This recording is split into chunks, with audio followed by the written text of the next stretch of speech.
All right, here we go. My name's Jeff K, and you're listening to episode 314 of the world-famous West Virginia Surf Report podcast.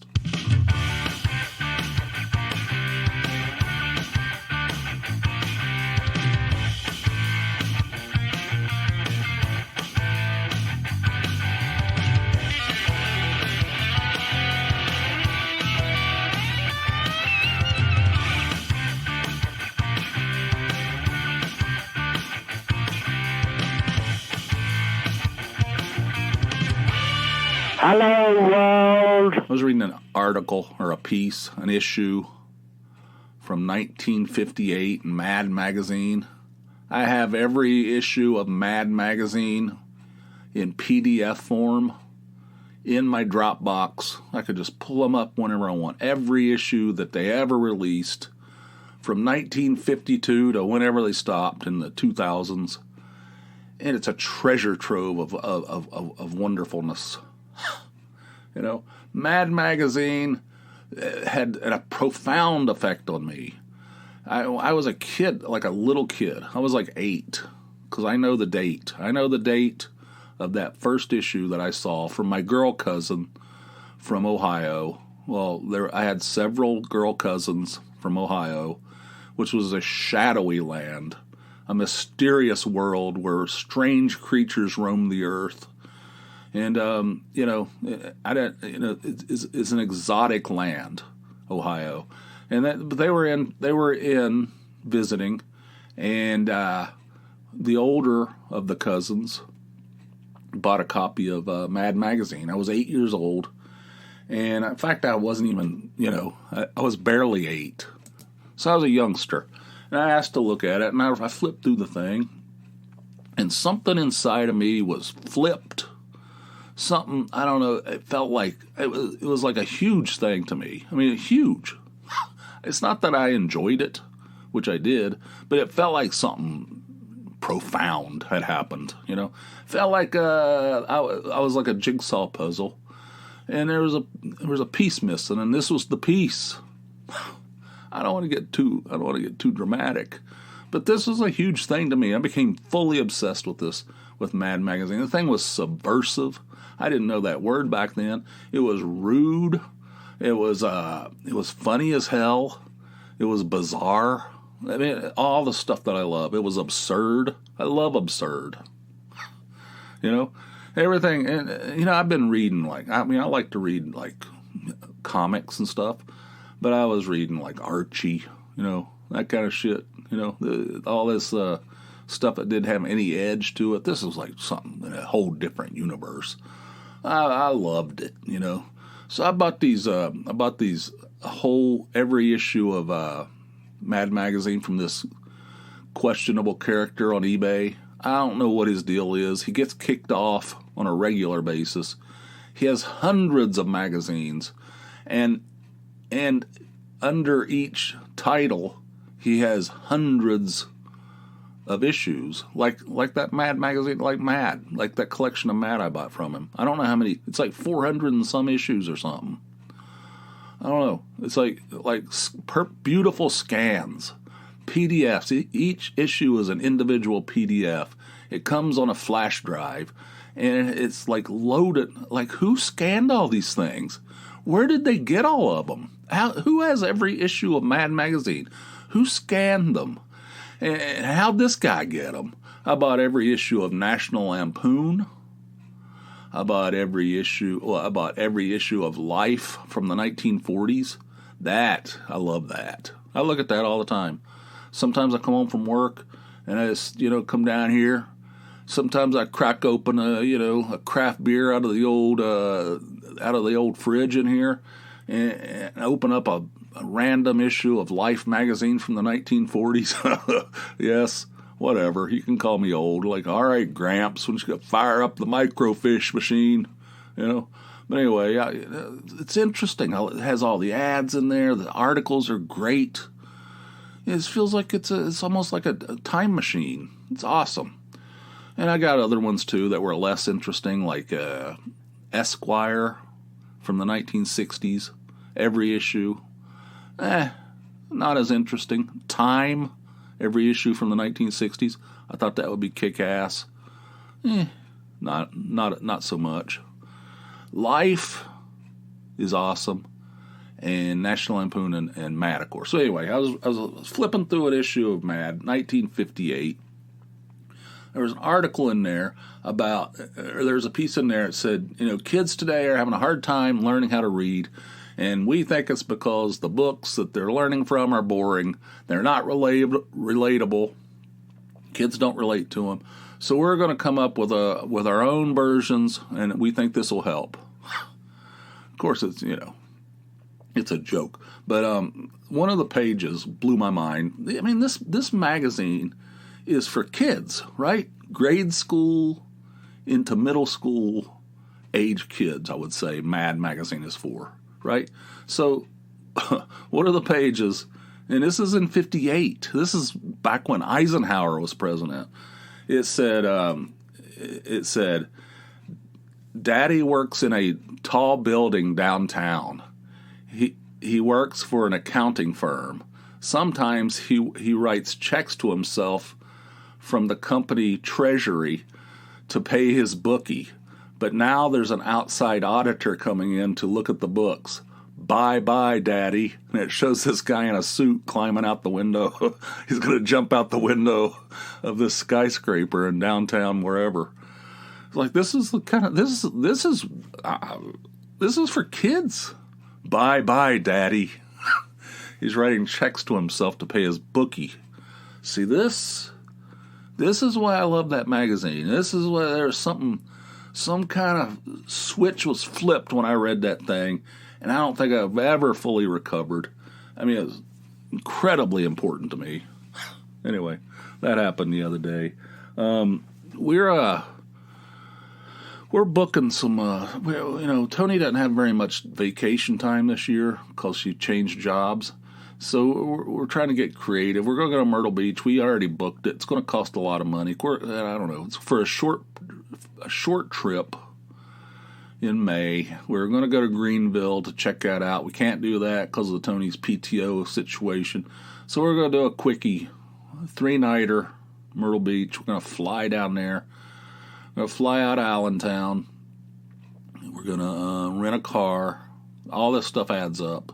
And then we're going to pay summer rates at this hotel that we always stay at. We always go in October. We're paying, full rate this time. It's going to cost some money. And it's only going to be 3 nights. But we need to do stuff. We can't. So basically the way we did this is we just added a Friday and a Monday to a weekend. And that's what we're going to do. I mean, that's what the kind of stuff we're going to do. Because she doesn't have any time. We have that trip we're going to go to Cincinnati in August. That's going to also cost a lot of money. But she wants to go to that tennis tournament. And we're going to go to some baseball games. And we're going to do that. But we're limited on what we can do. However, we have this credit from this place, this bus tour. We bought, I don't know, a couple years ago, back before COVID shut down the whole world. We bought these bus tickets to go see the Reds play the Yankees at Yankee Stadium. And it was shut down. The whole, it never happened. Those games never happened.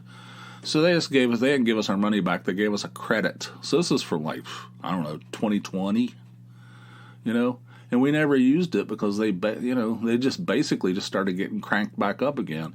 But it's just, it's good to go to, if you want to go to a Yankees or a Mets game, or this is from my point of view, these bus trips are awesome because you don't have to worry about the frickin', driving in there. You don't have to worry about the parking situation. You can have a few pops at the game and don't have to worry about that. You can, you have to ride on a bus, but it's like a luxury thing. It's a luxury coach. It's not like a city bus.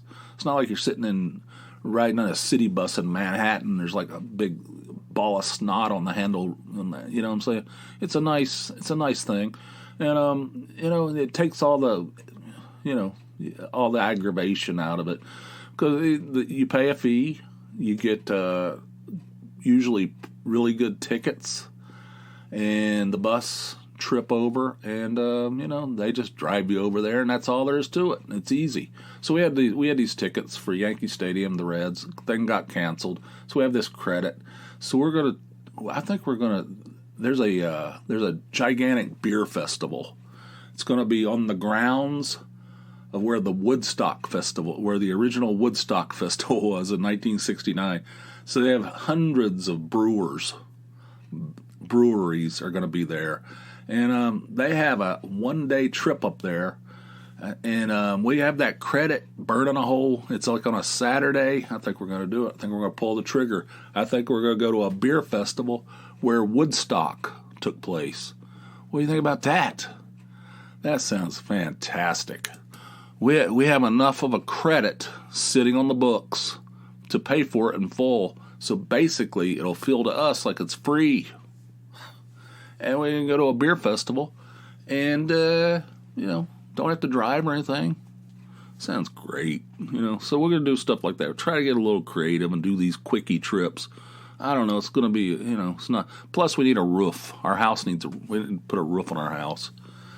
Every time I think about that, my stomach drops. It's going to cost thousands and thousands. It sucks. We need, but that shit has to be handled in the spring, like soon as the weather breaks. Speaking of that, I was talking to my brother the other day, and he said, I think I'm going to mow this weekend. I said, mow? What the hell? It's like snow on the ground up here. He goes, not here. Need to mow. People are mowing. He lives in Pennsylvania, too. I mean, that's how big this state is, he lives in the same state I do. He's getting ready to mow his lawn. We have a snowpack up here, It's like, okay. But, what was I talking about? Oh, yeah, the roof. Yeah, as soon as the weather breaks, as soon as things start moving towards actual spring, we're going to have to get that thing done. We're going to have to bite the bullet and just get that thing done and get it behind us, get it in the rear view. It's one of those things that's hanging over me. I'm like stressed about it. Anyway, that's happening. I don't like this adulting bullshit. I know I'm an old man, but I'm still not totally comfortable with this adulting. Speaking of that, we had to go meet with our accountants.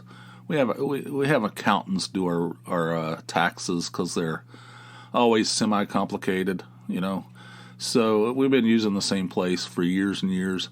We went over there the other day. I met Tony over there. She took an early lunch, and we met. And they go, well, we got some good news and some bad news.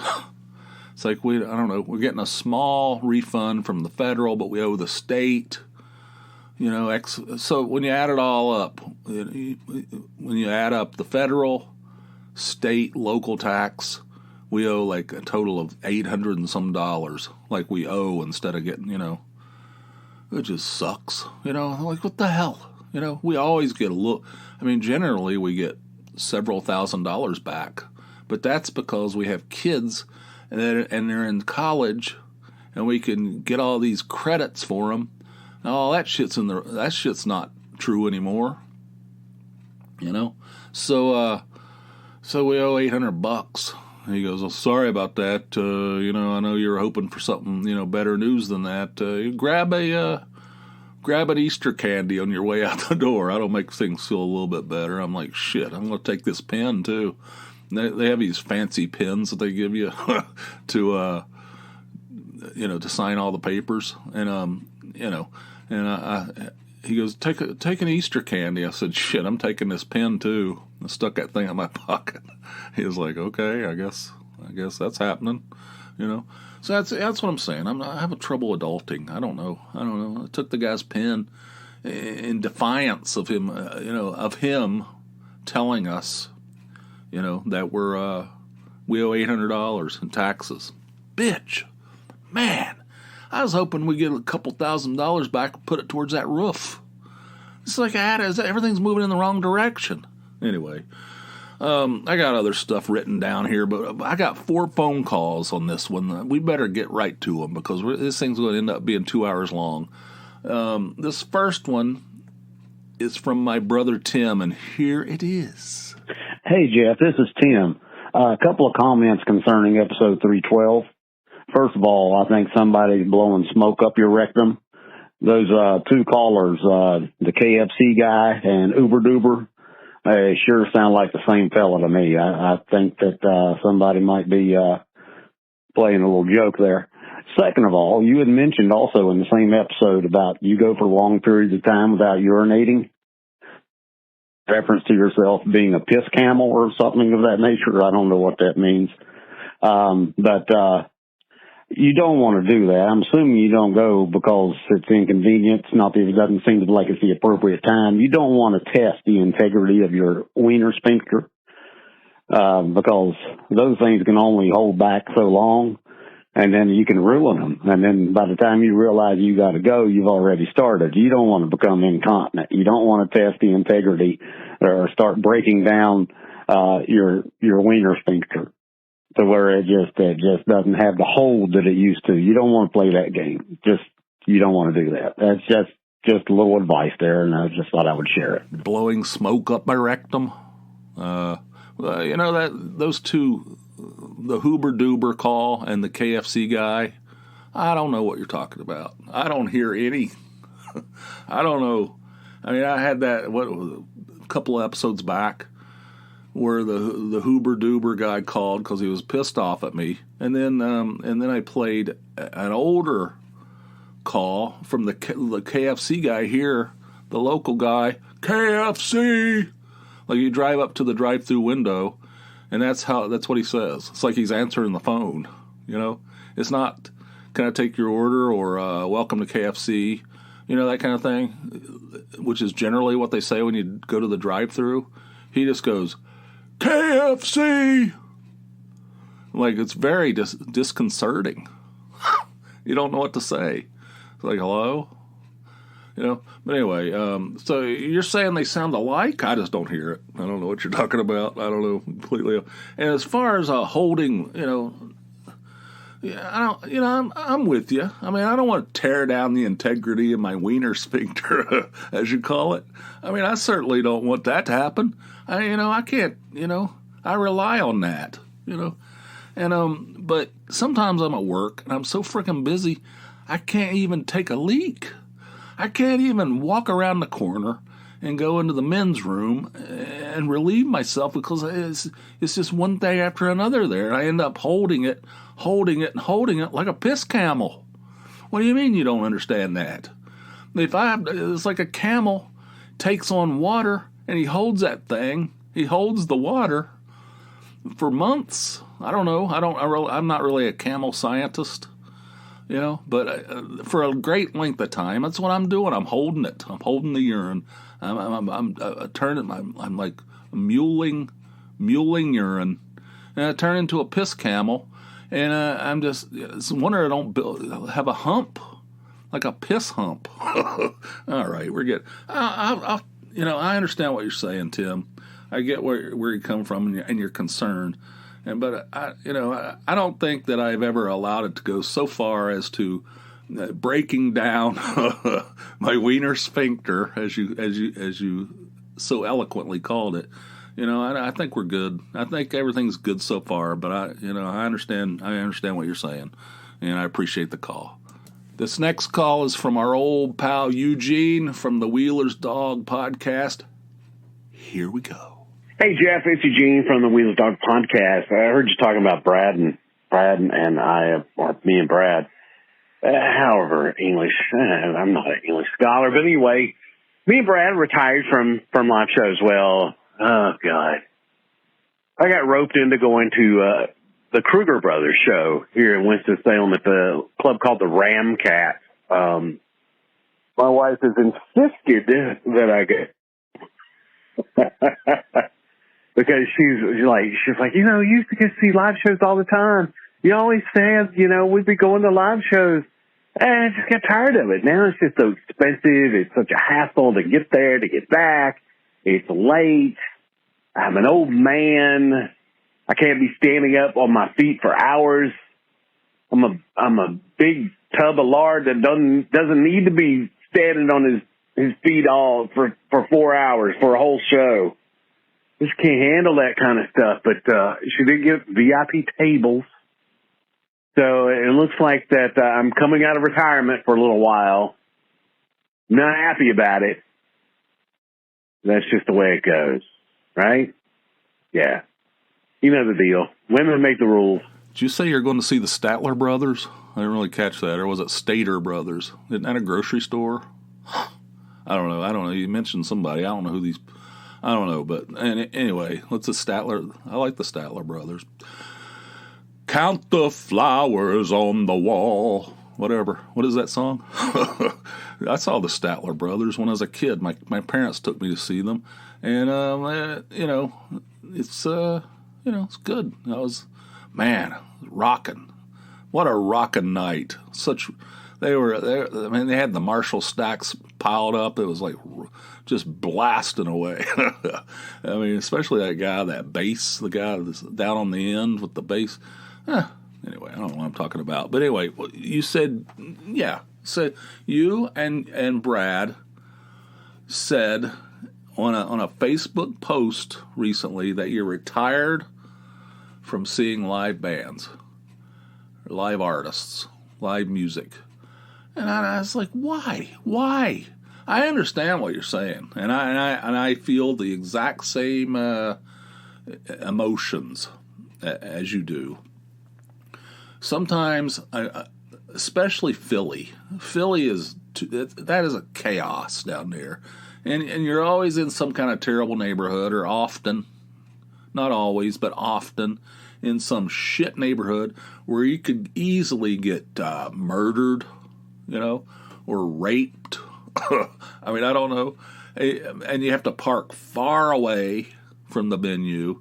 It's a terrible war-torn... It looks like something out of World War II. The place is... And there's like zombies walking around the streets. Derelicts, people up to God knows what. Criminals. And you got to walk... After the show is over, at like midnight or whatever, you got to walk all the way back to your car. And you don't know what's going to happen. I mean, any terrible thing could happen. And it costs a lot of money. The traffic sucks. It's not easy to get in and out of there. Every street in Philadelphia is a one-way street. And there's cars parked on both sides. You just have to like thread the needle to get through there. It's not, that part of it sucks, and to avoid that, I certainly understand it. But however, there are certain artists that I gotta go. I gotta do that. I have to endure it, and I have to go. And to say that I'm a retired, no, definitely not. And I couldn't believe you guys were like so into music. I can't believe it. It was shocking to me, but I sort of understand it. But there's a and I won't go to everything like I used to, but there's certain artists that I have to go to. It's like I don't have any choice. I don't really have any choice in the matter. We're gonna go see the Feelies, which is a band out of New Jersey. They started in the 70s, I think. I saw them once before in Charlotte, and they're great. They only had 4 albums during their original run. They're all fantastic. Jangle, just a jangle rock band. Just an army of jangling guitars that just build and build and build. Fantastic. They're awesome. My younger boy and I are going to go. And we also have some kind of a table. You called it a VIP table. I don't know what that is. But they have, maybe that's what we have too. They have general admission tickets, and then they have these more expensive tickets where you're sitting at a table and they serve food, and there's a minimum. You have to spend X number of dollars on food and drink. And I don't know what this is. This is a rock. I mean, they're a rock band. You sit in there like eating corn on the cob or what? What the hell? This should be bizarre. I mean, I don't know. I don't know what this is. I don't know the setup of this place. And I don't know if it'll be the same when you see the Statler Brothers. Is that what you said? Anyway, it'll be I don't know. We'll see how it goes. But I'm still out there on a limited basis, admittedly. I mean, I don't go all the time anymore. Plus, I live in frickin' Scranton, so I don't have any options. If I go see a band, I'm going to have to travel. They don't come here. I'm not going to see any bands in Scranton. You know what I'm saying? I mean, at the very least, every once in a while, somebody will come down to Wilkes-Barre. We saw Elton John down there. Can't believe that. What the hell is he playing there for? But anyway, I don't know. I kind of understand what you're saying, but retired, that sounds like too definite. There's got to be, what about this band? No, I'm retired. I don't think I'll ever reach that. I'll be 80 years old if I make it that long, and I'll be going to see bands. I think. I mean, unless unless I'm on oxygen or I'm in a wheelchair or something, which could I don't want to bring down the room. But anyway, thanks, Eugene. I appreciate it. I sort of understand what you're saying, but I don't understand fully. Okay? Now we need to hear from Bradley. We need to get him calling us. He's never called, so maybe we'll see if he can call. This next call is from Chris from Atlanta, and here it is. Hey, Jeff. This is Chris from Atlanta. Just want to call about what you were talking about in the latest episode there. I was really glad to hear someone who knows what a Street and Smiths is. When I was a kid, mid '80s, late '80s, that was my thing. Street and Smiths, Beckett Baseball Card Guide, and the Sporting News. Those are the three things I always picked up. But yeah, good memories from that time in life. I too could tell you, if you named a ball player from that era, I could tell you who they're playing for. The baseball cards were my life at the time. So, it was good to hear about Street and Smiths. Anyways, speaking of Dairy Queen, I know this is stretched out over like 2 or 3 episodes. I think your Dairy Queen must be a rare animal, because the one down here where I live near my home is absolute shit. I'm convinced they just microwave hamburgers and hot dogs, wrap them up, and shuck them out the window at you. No care whatsoever. It's not good at all.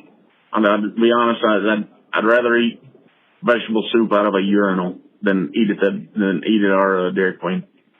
Next time I'm up around Scranton, I'll have to check yours out and see what the big deal is. Anyway, thanks for the podcast. I really enjoy it. Listen to it every time you put one out, and it's always a good listen. Take it easy, man. Bye. Yeah, man. Street and Smiths. I have a whole bunch of them in the basement, boxed up.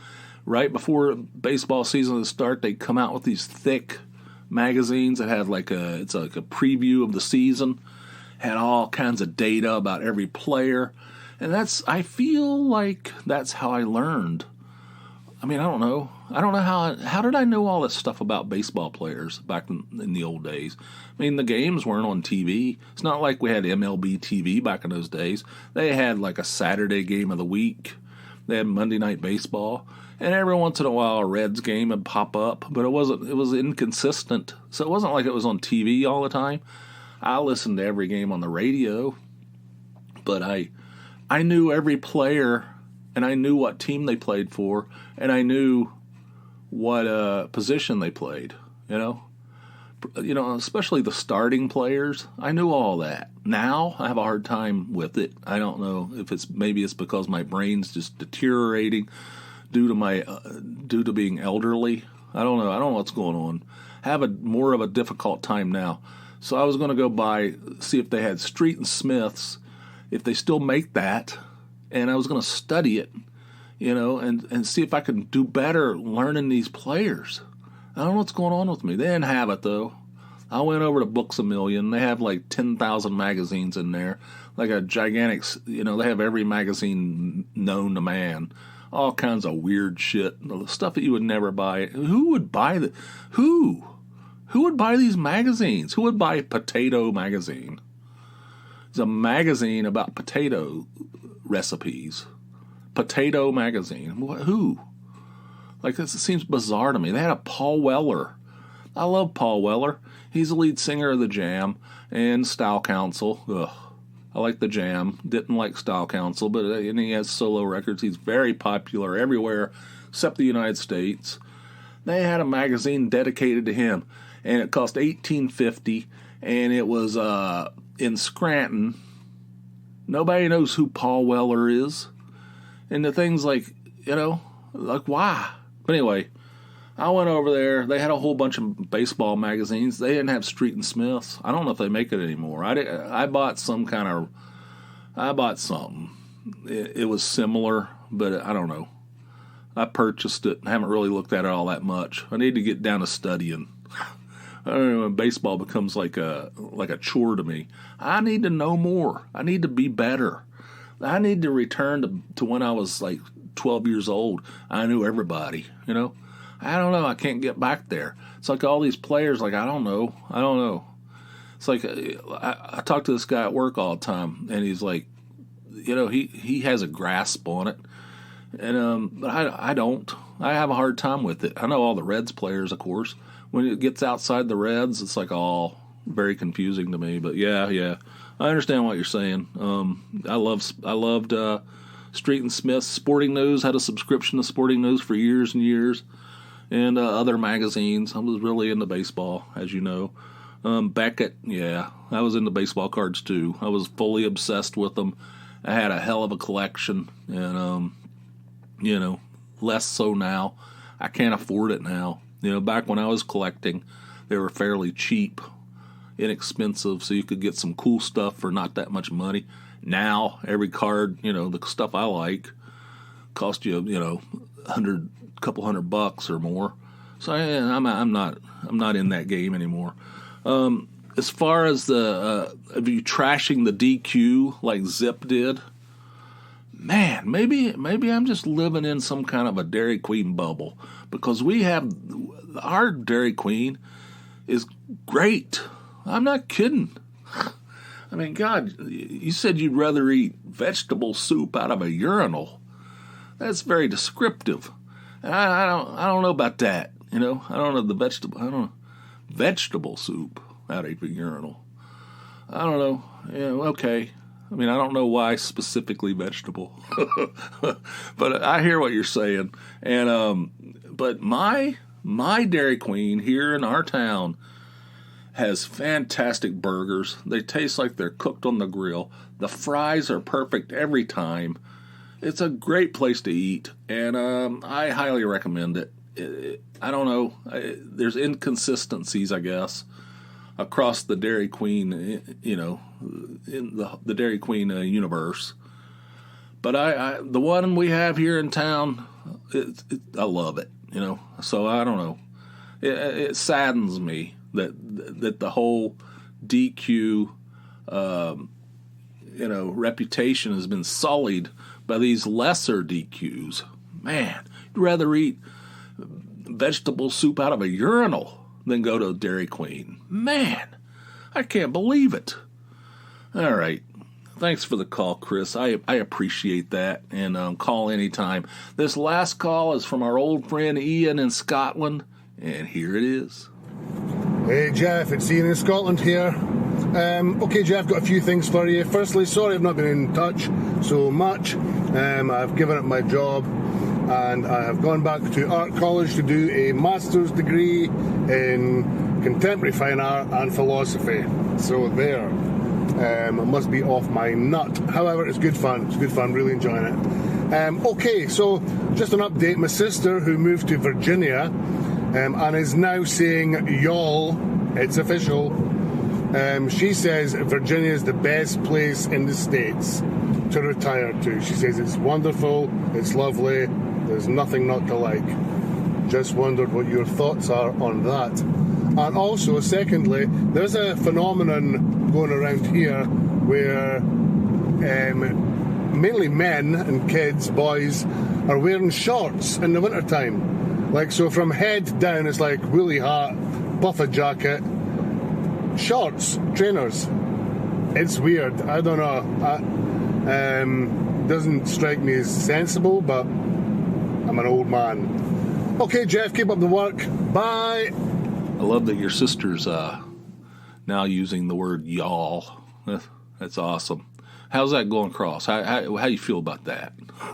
You okay with that? Virginia, yeah, beautiful.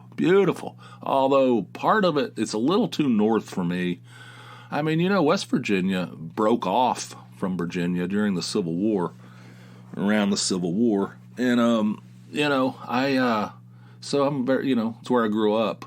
But the Virginia is a little too far north for my liking. I mean, it's a beautiful state. It really is. But it's, part of it's like right up against Washington, D.C. I don't need that, But, parts of Virginia are beautiful, and I'm very familiar with it. And, I can understand why she would say that it's a great place to live. But I want more southern. I don't want any snow. I don't want any ice. Or I want limited snow and limited ice. Let's put it that way. So, but anyway, I like that she's saying y'all. I like that. And you're going back to school for contemporary art and philosophy? Is that what you said? Wow, it's awesome. Good luck with that, man. I applaud your efforts. And I like the idea of just saying, the hell with it. I'm not doing this anymore.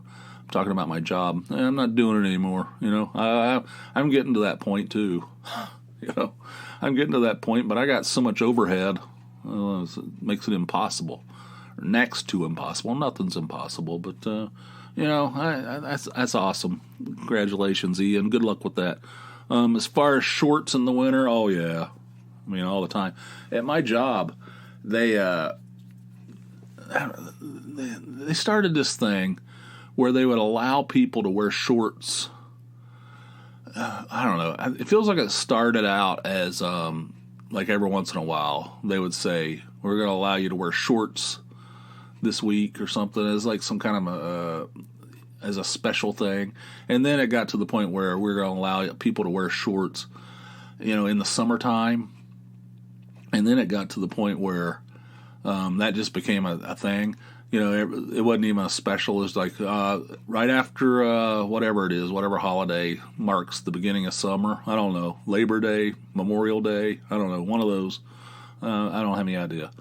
But you can wear shorts, right? And then people were like, well, how come we can't wear shorts in the winter? People wanted to wear shorts, and you see people wearing shorts all the time, out and about, like you said. And people wanted to wear them at work. And they're like, oh, whatever. And it was like they're asking us about it. Or what do you think? Like, I don't give a shit. What do I care? I mean, I wasn't that blunt.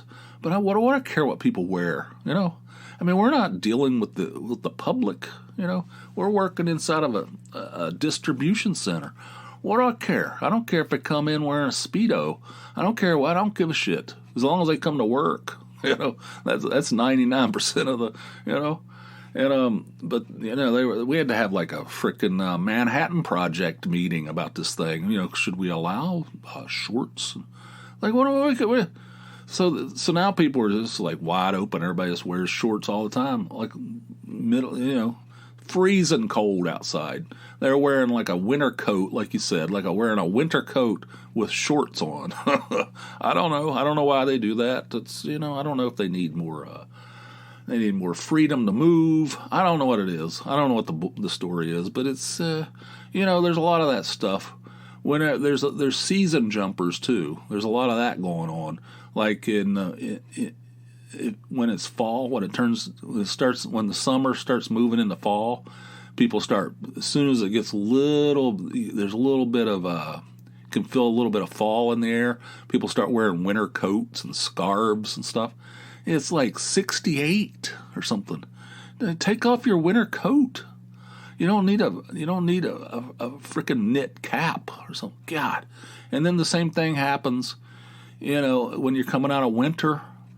When you come out of winter and it's cold, but it's starting to look like spring outside. It's sunny, and the snowpack is starting to melt, and people start wearing like cargo shorts, flip flops, It's like it's season jumpers. They're pushing their luck with the seasons. I don't know. We have the exact same thing over here, Ian. I think it's just I don't know, people. It's just humans, I guess. Whenever you get humans involved, it I don't know if it ruins it, but it certainly complicates matters. Whenever you bring humans into it, it just complicates matters. But anyway, thank you guys for calling, all four of you. That's Tim, that's Eugene, that's Chris, and Ian from Scotland. So thank you guys for everything. I appreciate it. If you want to call in like these guys did, you can do it, including Brad. We need to get Brad in here. We need to talk to him about his retirement from live bands. What the hell's going on? Anyway, give me a call. 570-290-8151. That's the number. Call me around the clock. It's voicemail. It's easy. Just leave a message. And that's all there is to it. Also, surfreportpod.com is the website for the podcast. Expanded show notes, links, articles, all that stuff, extra stuff. So check that out, surfreportpod.com. And if you want 2 of these episodes a week instead of a measly one, you can head on over to Patreon. That's where you can get that done. Patreon.com. It's patreon.com/JeffK. Sign up for a $4 or more monthly donation. That's all it takes. $4 a month. Put it on a credit card. You won't even notice it. You know why? Because it's $4. And you know what you get in return? You get an extra episode every week. Not every once in a while. Not every month. That's for suckers. Every week. So do it up. Patreon.com/JeffK. And we're at the end of this thing. Thank you guys for listening. I'm sorry it's been so long. My life's chaos. I don't want to go into it, but it is. I have a hard time recording these now due to circumstances. But we'll get it fixed. We'll adapt. I'm very adaptable. Not really, but I can say it. All right, we're at the end of this thing. Thank you guys for everything. I'll see you soon over on the Patreon side. And until then, you guys have yourselves a fine, fine day. I'll see you. Bye.